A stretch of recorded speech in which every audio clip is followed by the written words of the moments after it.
Gaza war की शुरुआत से अब तक 42,510 फिलिस्तीनी मारे गए, 76,214 लोग घायल हुए।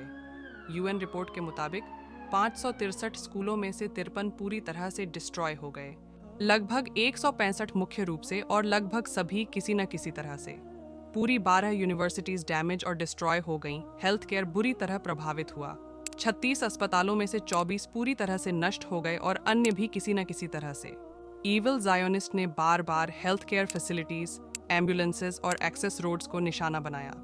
उन्होंने हेल्थ केयर वर्कर्स को गिरफ्तार कर लिया, जनरेटर के लिए काम आने वाले फ्यूल को छिपा दिया और क्रिटिकल और सर्जिकल मेडिकल सप्लाईज रोक दी। इन सब का उद्देश्य गाजा के हेल्थ केयर सिस्टम को कमजोर करना था। दुनिया तब चुप रही जब आईसीयू में भर्ती मरीजों, बच्चों, विश्व के अनुभवी डॉक्टरों और सर्जनों, स्वास्थ्य कर्मियों सहित 500 से ज्यादा मरीजों की दिन दहाड़े हत्या कर दी गई। ध्यान दीजिए कि वो इजरायली टेररिस्ट आर्मी द्वारा सीज के बारे में पिछले 3 दिनों से SOS मैसेजेस भेजते रहे। सो कॉल्ड सिविलाइज्ड वर्ल्ड ने कुछ नहीं किया। अब यह घिनौना अपराध जायोनिस्ट्स के लिए पर्याप्त नहीं था। इंफ्रा, एजुकेशन और हेल्थ केयर फैसिलिटीज को नष्ट करने के बाद आखिरी बारी आई अपने घर से दूर हुए लोगों के खाने की। इन जायोनिस्ट्स के पास उसके लिए भी प्लान था।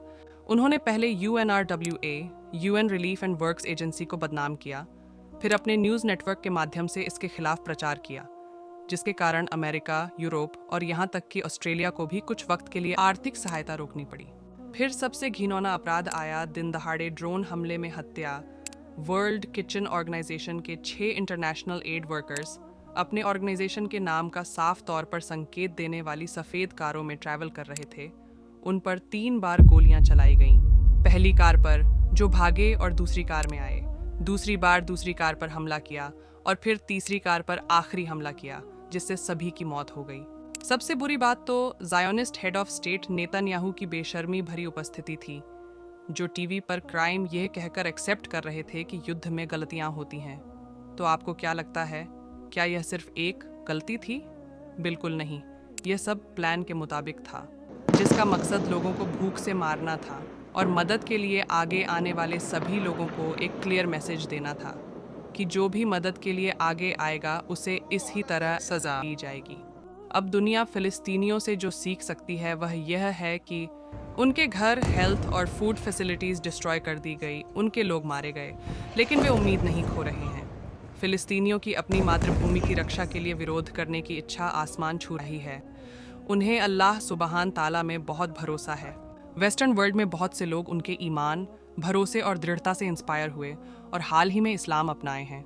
उन्हें भरोसा नहीं हो रहा है कि एक इंसान अपने 40,000 लोगों को खोने के बाद, जिनमें से 15,000 बच्चे थे, इतना दर्द कैसे सहन कर सकता है और फिर भी अपने चेहरे पर हंसी और शांति के साथ मजबूती से खड़ा रह सकता है।